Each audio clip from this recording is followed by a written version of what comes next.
Conversation with Ron MacLean. Welcome to In Conversation. A real treat on the show today. Memorial Day in the United States, and still John Salley, the four-time NBA champion and Hollywood mogul, is joining us, along with Chaos from Whitby, Ontario, multiple Juno Award winner. And one of the neat things for Chaos is we did Rogers Hometown Hockey in Whitby this year, and it was all chaos. He did our opening essay. He did some wonderful stories about chilling with Joe Nieuwendyk, Gary Roberts, Eric Lindros, about the importance of hockey jackets. And in this city, with its rich history and the who's who of hockey players like James Neal, like the Whitby Dunlops world champions, it was chaos. I don't know how many silver sticks they've held or won in Whitby, but it's the guy with the platinum discs who was holding court on that broadcast, and we truly appreciated it. And the neat connection is that Chaos was once signed to a record deal by John Salley when he played in the NBA with the Toronto Raptors briefly. We'll get to the bottom of that story, but I will say these two, Chaos and John, if there's a builders category in the Hip Hop Music Hall of Fame for the way it rose up to take over from rock and roll as the way we enjoy music, these two are significantly responsible. And then, of course, there's the NBA career for John. He won with the Bad Boys in Detroit, the Pistons, 2 times. He won the championship. He won with the Bulls and Michael Jordan, and as part of The Last Dance. And then he followed Phil Jackson over to Los Angeles and won again with the Lakers. And he stayed in Tinseltown because that's where John belonged. Did the best damn sports show in television on Fox for its run, and he was special at that, and has continued to be special in a number of arenas. In fact, if I were to say it simply, anything I say about Chaos and John Salley would be a mere drop in the bucket.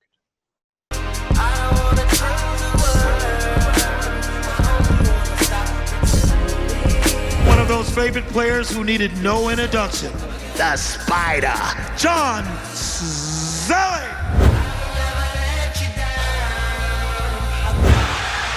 Salley with 1 on the clock. Oh, a heartbreaker for Chicago. He ran all 24 seconds and then drilled it. So if you think you let me down. To John Salley, the alley-oop for 2 more. Every time now.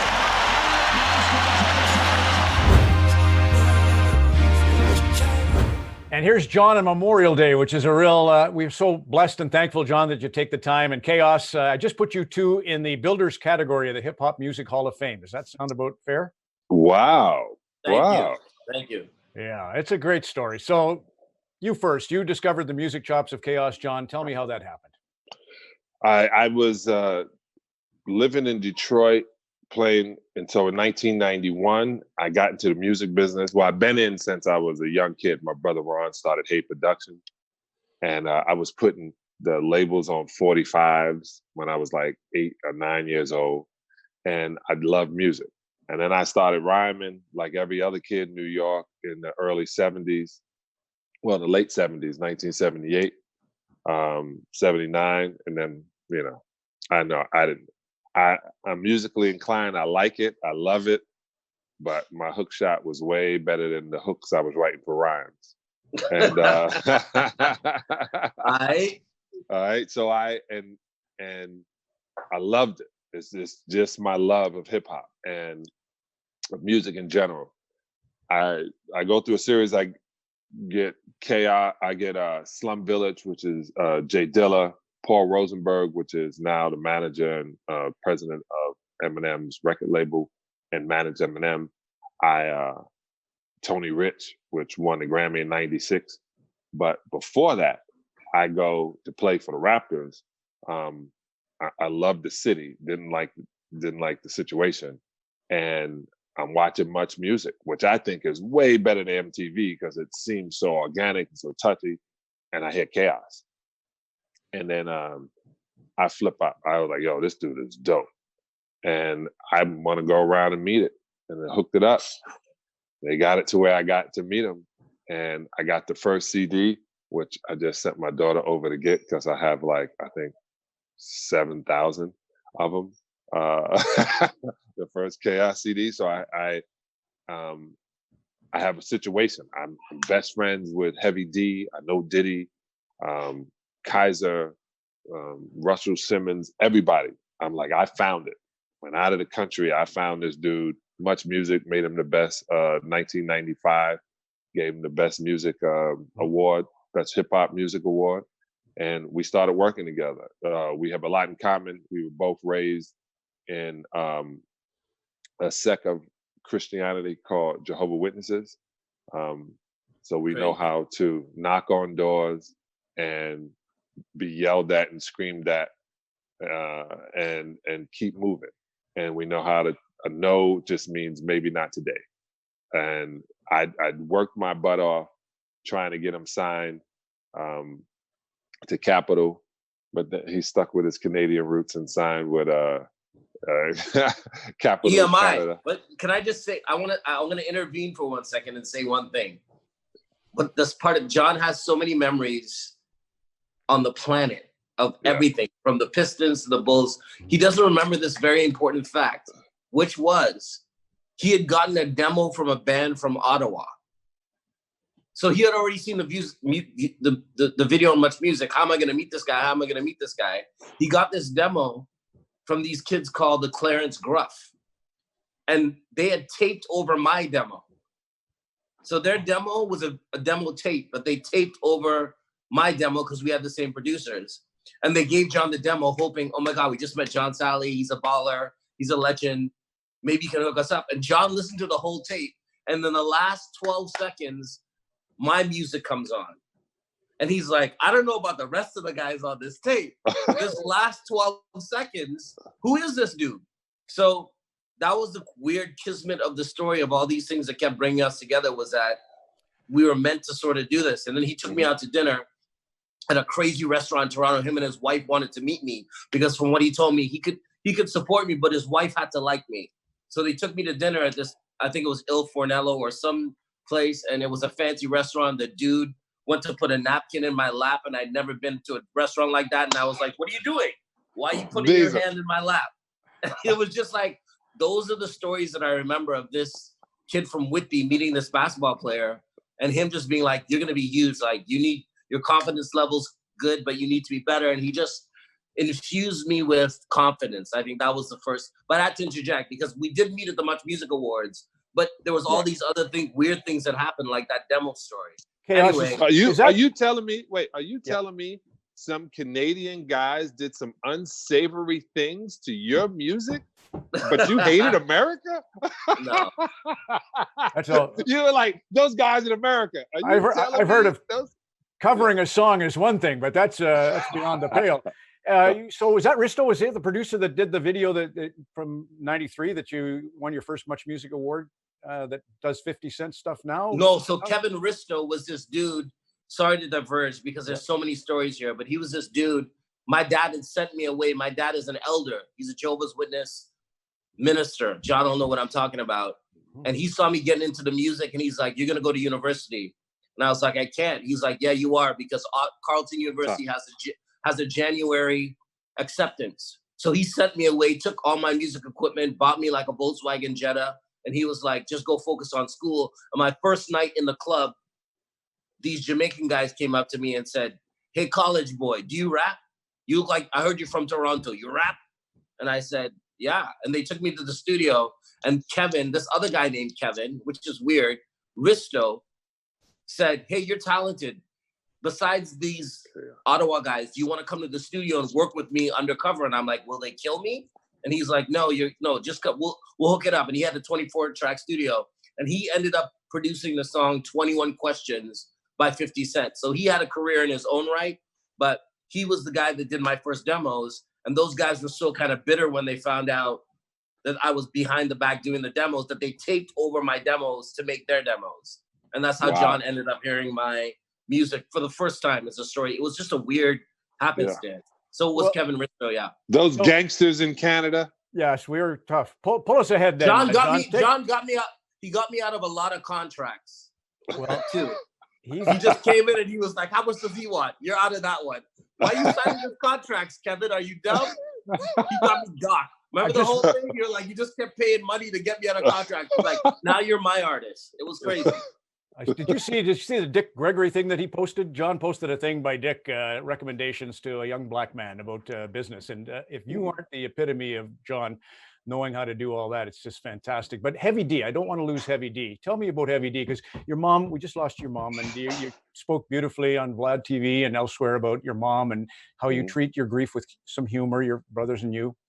But you said you cried at Nipsey, you cried at Heavy D, and it was his birthday yesterday. Heavy D would have been 53. Yeah. So yeah, I cried at Heavy's funeral. I was going to post yesterday, but Andre Harrell's funeral was Saturday, who was the reason we even know Heavy. He signed Heavy. So Andre Harrell died 2 weeks ago from heart failure. And it just was a heavy weekend. And so I really don't put a lot into death, believe it or not, because I know it's going to come. What I do now is when people die, I go, man, you beat me to it. All right, I see, you won that one. Just looking at it that way, just looking at the time I go back to being an alien. But Heavy, this is out of anything, 1987, 88, I meet Heavy, my second year in the league, going into second year in the league. And we kicked it off like we always knew one another. I had been friends with Will Smith since I was like 16, knew Will since I was 16, 17, and wanted to be a rapper and went to see Will perform at Prentice High School. So I'm around this because this is what I think I want to do. I'm like Damon Lillard, who plays for the Portland Trailblazers, just not as good. In my brain, I'm a rapper. I'm not as good as he was a basketball player or not as good as he was a rapper. But I understand where he is. Your creative part wants to come out, and if you can't, and they say people who teach, who can't teach. And so I know I had money. I know I had a lot of contacts. And Heavy was one of them. Heavy was just starting to move into he was still doing his thing, but he was moving into that, what do you call it? That management situation, being able to do things. And I played Chaos. And let me tell you the first thing, I started throwing parties with this guy named Drew on Sunday nights, every other Sunday. Drew. Oh my God. At Atlantis. And so I started bringing artists in. I brought Faith in because, I love Faith. I know Faith and Diddy. I'm going to pay this artist. You got to hear this kid up here. So when I give it to Heavy, Heavy says, I don't know, man. Nobody wants to hear a rapper sing and rap. And I go, you're on drugs right now. And he was like, no. I was like, Lauryn Hill. He said, well, Lauren's different. Believe it or not, Heavy, before he passed, his whole album is singing with a little bit of rapping. And he said, yo, you were right. I said, I knew I was right. There's no way this kid can't, just the schemes, the musical part behind it. I mean, I think Frank Ocean must have listened to Chaos. I think Drake I went to a concert when Drake was just bubbling. I bring my daughters, who want to see Drake. He stopped what he was doing, walking with his crew, and came over and said, you're a legend, yo, what you did in Canada. The fact that he even knew that I was about getting it done. And Kevin should know this. Even though Kevin's career went this way when we were, fighting, getting to that point, I want Kevin to succeed because I kept saying people need to hear what this kid is saying and thinking. And from the artwork to the schemes to the, hey, I'm gonna do this song. And it's kind of like a rap song, kind of like a rock song. And I was with everything. And only because I have this piece of art behind me because of Tom Everhart is a friend of mine. He painted this. But I have other art. My mother-in-law is an artist too. When an artist is painting, they're the ones decide when the frame goes on, not anyone else. So when they decide to frame it, that's when it's done. And that's when it's art. Some of it you may like and dislike, but when the artist is being an artist, that's the best thing in the world. Oh man, that's a lot there. Chaos, you just take it. Yeah, go. You must have a follow-up on that. I love I don't really have a follow-up. I mean, I think I was just surprised that someone understood what I was doing from America. Because as a Canadian, I was like, they're not going to get what I'm doing. And John just, not only did he cue in on what I was doing, but he kept giving me records like Curtis Mayfield, who I knew of, but I didn't really listen to. He's like, you got to listen to this Curtis Mayfield record. Prince, who I was a huge fan of. I actually had a cover of a Prince song, and he got it to Prince, actually. And Prince was like, I like it. Okay, you can do it. Little things like that. Bands like Tony, who I grew up listening to, he sent me to this dude's house. Raphael Sadiq, yeah. I was in Raphael Sadiq's house of Tony for 3 weeks.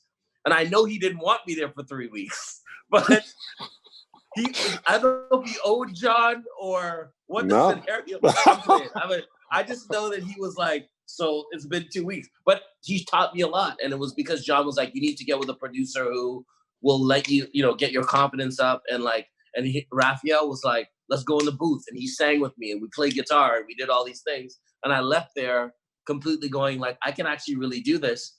I think him being a Jehovah's Witness, he kind of knew how I saw the world. I was a little squeamish. And he was like, look, that's all good because I came from that too.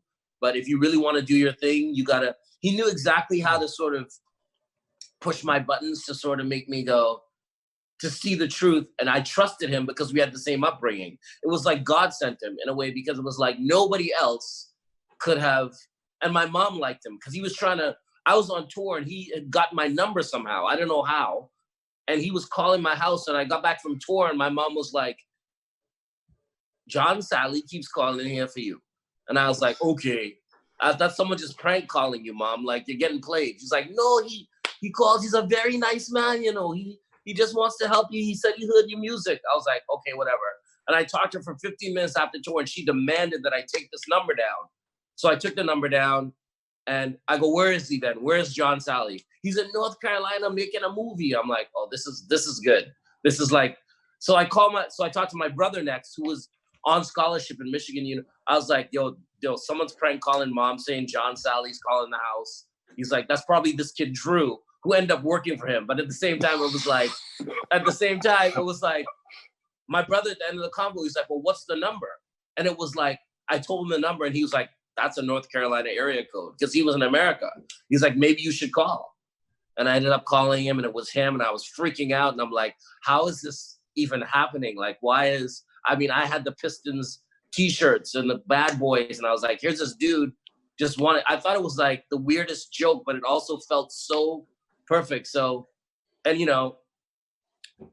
that was a special time in Toronto. The Raptors had just started. If you look at where we were then and how basketball affected my musical career, like if John Salley didn't come into my life, you would not get the chaos. If I didn't hear Curtis Mayfield, I wouldn't be going, hoo, hoo, hoo. I just wouldn't. You know what I mean? So he kind of put the template down to like where Toronto is now, that relationship between a basketball player and an upcoming artist and how Drake has taken it to the ultimate levels. It started with just 2 Jehovah's Witnesses. Well, look, little did the Toronto know that they've been preached. It's very important. As much as Drake was a star in his own right before his hip hop, success, obviously through Degrassi, he had Lil Wayne. He had someone to co-sign the way. Obviously, John co-signed for you, Chaos, and that's I don't want to lose the spirituality. We'll get off this and get into some sport in a moment, but because of the Jehovah Witness connection, that's fantastic. And honest to God, if you haven't watched the interview that John Salley does with Phil Jackson, Los Angeles Live, Alex Theater 2013, you just reposted it again, is incredible. It's about 11 rings. Here's another book cover. I just thought of you, John, when I see this. Can you see the Dalai Lama? Yes. Joy, yes. So I know both of them. I know. That's what. Obviously, that's why I'm bringing it up, because I mean, what the Dalai Lama is saying in the book, this picture, he says, "When I see your eyes, Desmond, and of course your nose." he's having fun with them, and I mean, you've bought land over there, and you've met them, and it's just like, what? Who does this stuff? But so, what did you? This is my deal. You only live once. Frank Sinatra said, "You only live once. If you do it right, once is enough." Mm-hmm. So, I literally, this is a trip. I go meet the Dalai Lama in 2008. I do a documentary called The Missing Piece, which I have here that I haven't edited.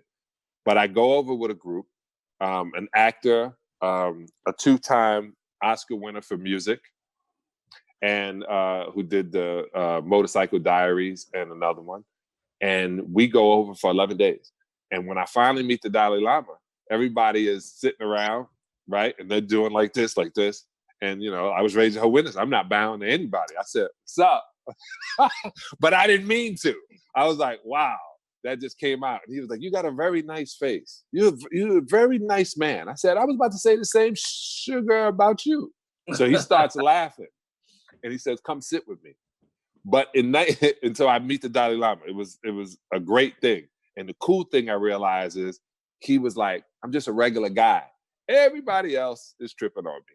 But you see that I'm just a regular guy. I said, yeah, like, yeah, I can see it. You just have a palace and a whole lot of people around the world worshiping you. But besides that, you're a regular guy. But I got to march with Desmond Tutu and Coretta Scott King in 1986. Before 1985, we were marching and Coach Crimmins was like wanting me to go to practice. And I was playing for Georgia Tech. I was like, I'm about to march down Peachtree with Desmond Tutu and Coretta Scott King. He goes, you got practice? I said, not today. I was like, you can do whatever you want right now. I'm doing this. And so I got to walk arm in arm. This is how much of a coward of American I am, though. We're walking down and they're singing songs and I'm looking around like, oh my God, I'm a 7-footer walking with Desmond Tutu and Coretta Scott King. And I was like, and if they shoot somebody, they're going to hit the biggest target, which is, let me put y'all arms together and get from in between y'all and move to the back of the line like I'm supposed to. No, but I literally have that experience with no pictures. This is one of my favorite experiences with no pictures. What about the land in Africa? And then we'll move to, obviously. Yeah. No, come on. I love it. Land in Africa. Why you got land in Africa? Well, I don't, I'm on the process of having it now because, mainly because Kevin made me listen to Peter Tosh. And I always knew who Bob Marley was, but he made me listen to Peter Tosh and he made me fall in love with the island of Jamaica.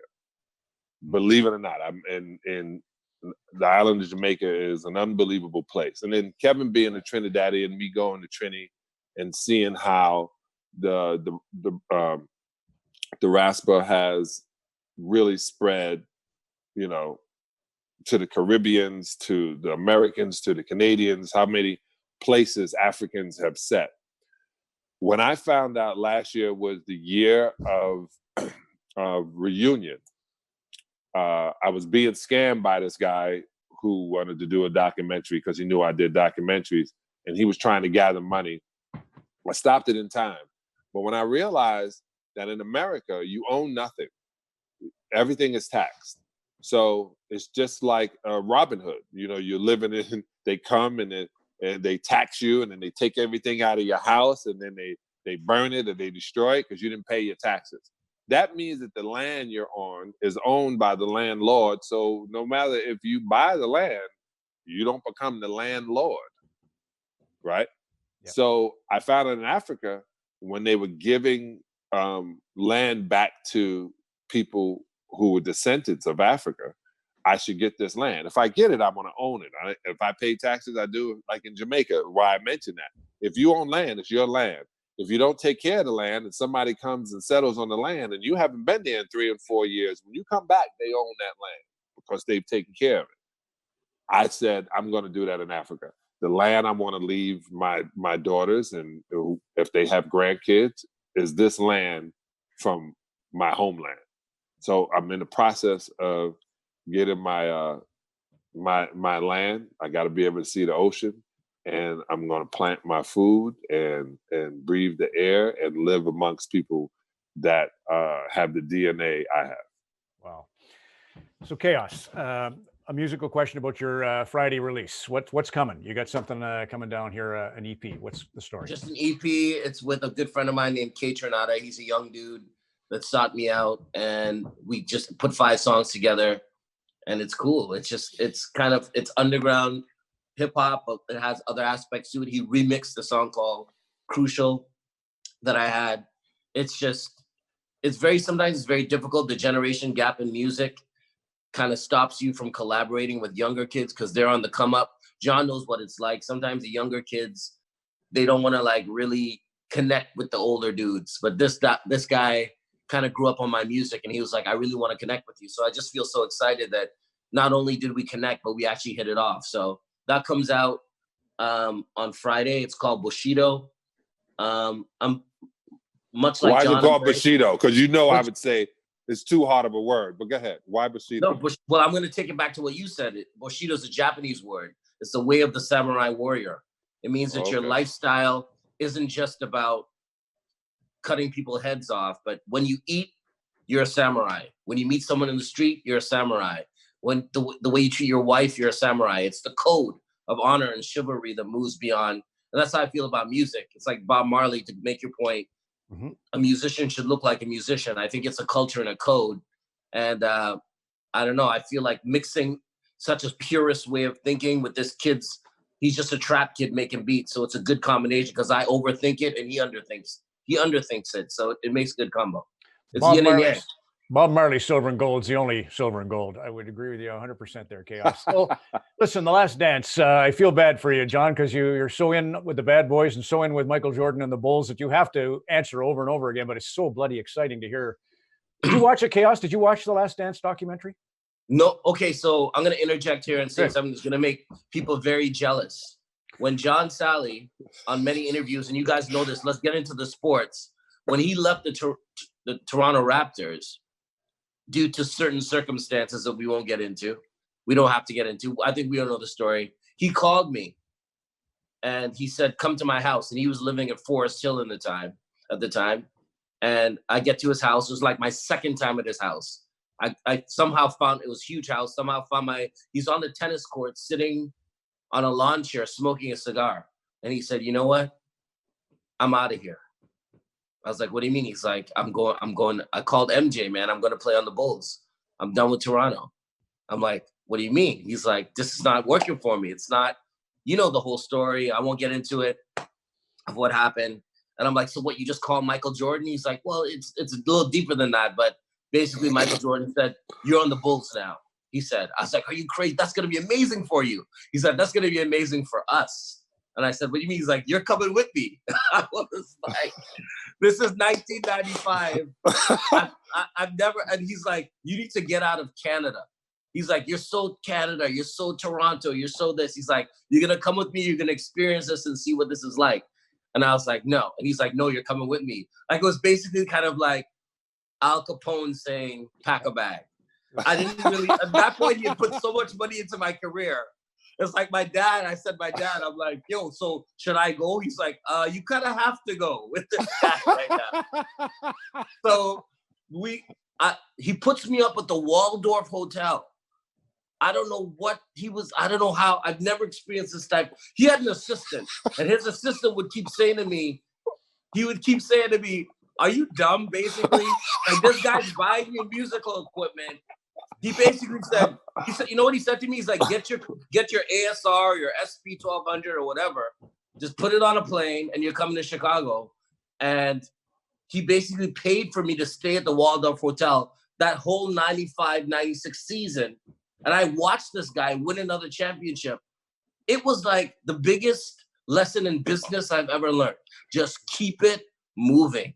Like, yes. You got some friends. Isaiah's my boy. We won some championships. But aside from all that, I think I'm gonna get out of here right now. And he took me with him. I think probably because I started to bubble in the city. And I think looking back, he was like, this is my artist.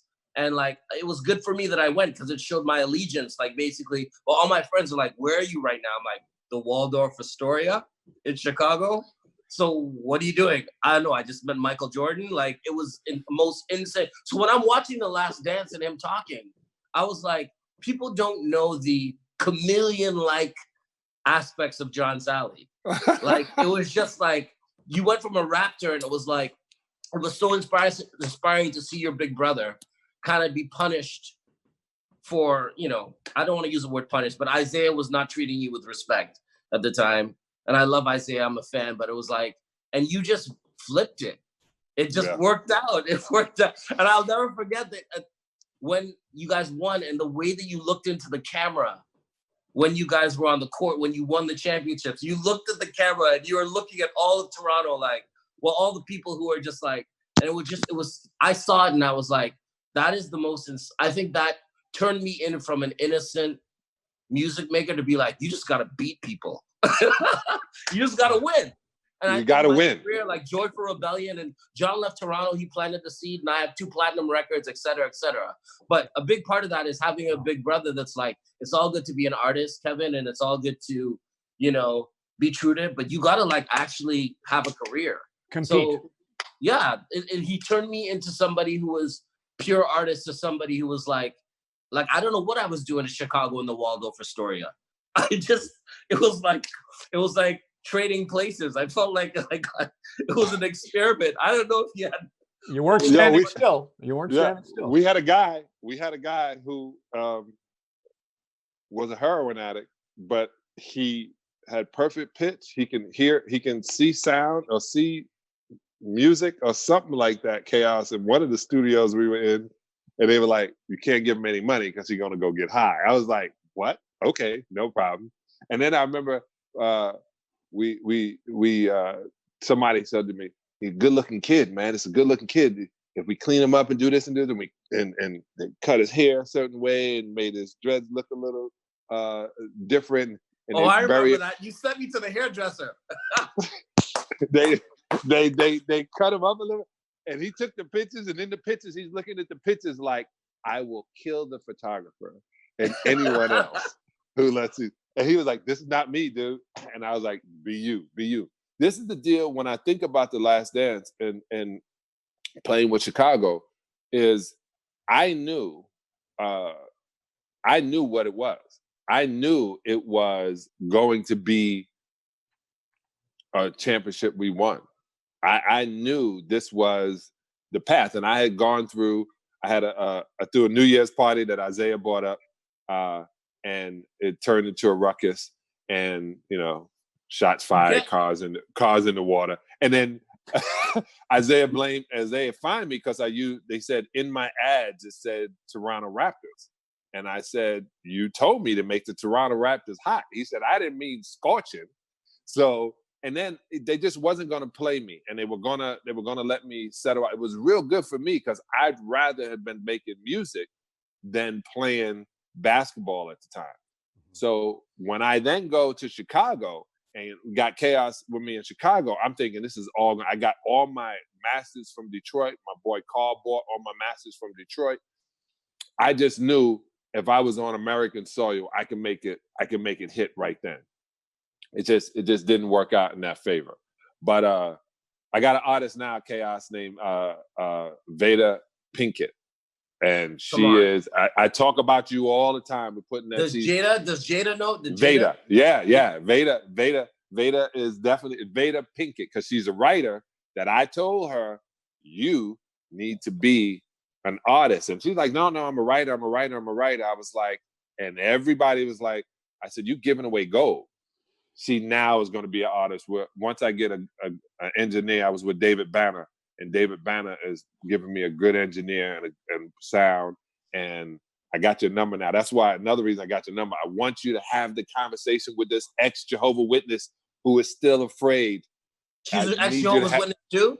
Of course. You think Can I say? I want to say one thing right now. This is another thing about John, about his phone gangster and how many people he knows. I needed some 2-inch tapes one time to record because I had run out of 2-inch tapes. Back then, you didn't record on your computer. You had these big 2-inch tapes. And John had said to his system, "Okay, get him the 2-inch tapes that we got somewhere." And it was Slum Village on these tapes. Said Slum Village. Like, you had given me some Slum Village tapes to be like, "Okay, record on these," which I never did. But at the same time, I still to this day have Slum Village masters somewhere around. I got him on that. He just knows. He just knows everybody.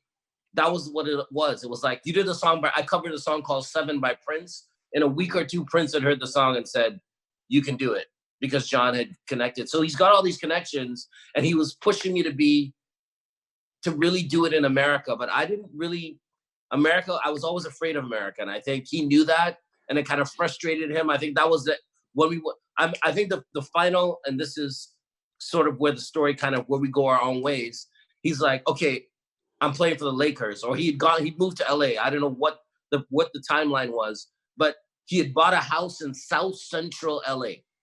And he said, "Chaos. Studio, yeah. Now listen, this house has an studio, iffy background."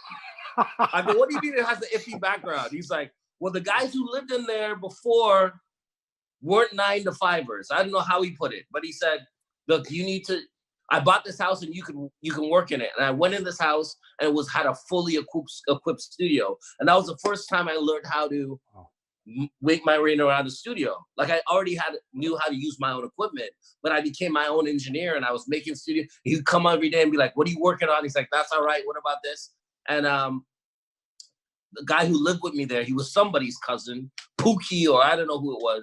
And he said, "You know, someone got shot in here, right?" I was like, he would just make up these stories. But I guess why I'm telling the story is that he continually, this is a dude that had a kid from Whitby, Ontario, walking to the store in South Central thinking I was going to get shot because I just knew Boys in the Hood. I just knew movies. And he's like, "No, you're not going to get shot, man. That's just all propaganda. Just stick to yourself."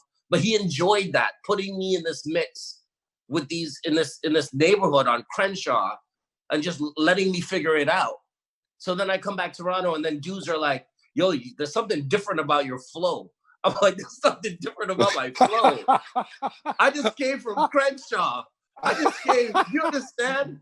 I was trying to go get some butter at the corner and I thought that someone was going to shoot me. So it's just like, I want to thank him. Part of the reason that I'm glad he's on the phone with me now is because I'm just like, you can't create those scenarios yourself.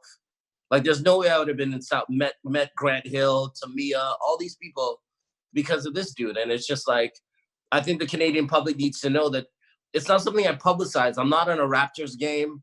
I'm not on the side bench. When I met basketball players, every black kid grows up with the dream of meeting a basketball player. When you meet them and they're 6'9" tall, you realize you just never were going to be one. But we all, because we're small, we watch TV, we see it on TV. We can't really estimate how big they are. But when he introduced me to Stoudemire, I was like, "This is the shortest dude?" Like, it's just like, and it was like, so what happened is that he kind of, I don't publicize it, but this relationship with an American basketball player that kind of schooled me changed my music from this really organic kind of self-referential insular music to like, are you going to have a hit record?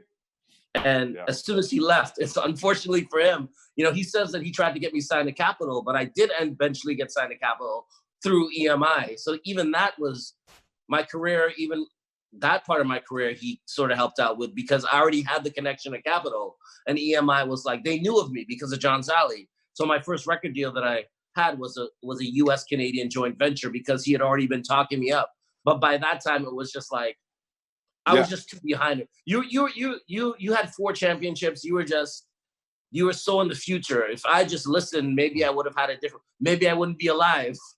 Let me tell you what's even crazy. So just so we can put it in reference where he was. So he was on 54th Street and Crenshaw, 54th Street and well, I'm gonna go this way. It's Slauson. Okay? That's what it was. So Slauson is over here, Crenshaw is at the end. 1 block in is where Nipsey got murdered. You were 4 blocks from that street. Crazy. But that was the area. Just trying to eke out an existence as a guy from Whitby, Ontario. Yeah. Well, hey, you got to be in it, man. You got to be in it. John, I can't think of a nicer Memorial Day tribute to the American dream. It's a funny one. I don't know that you intended it, but you really played a vital role in the rise of hip hop, and we're grateful for that. Obviously, to win on 3 different organizations an NBA title is incredible. And Chaos, I'm glad you came aboard to kind of salute that fact on a big day down in the United States. So thanks both you guys. Thank you, man. I appreciate it. Wow, what a treat. Chaos and John Spider Salley. So we're back Wednesday, 7 o'clock Eastern, 4 Pacific. We'll close, of course, with a song lyric from Chaos. But I'm flipping and stepping and rocking the roll. Take the control. Paying my tolls. Who's in control? I'm playing a role so people will remember that I'm just a servant of rap, hoping to bring it back. Chaos from B-Boy Stance. Thanks for watching for all of us. So long for now.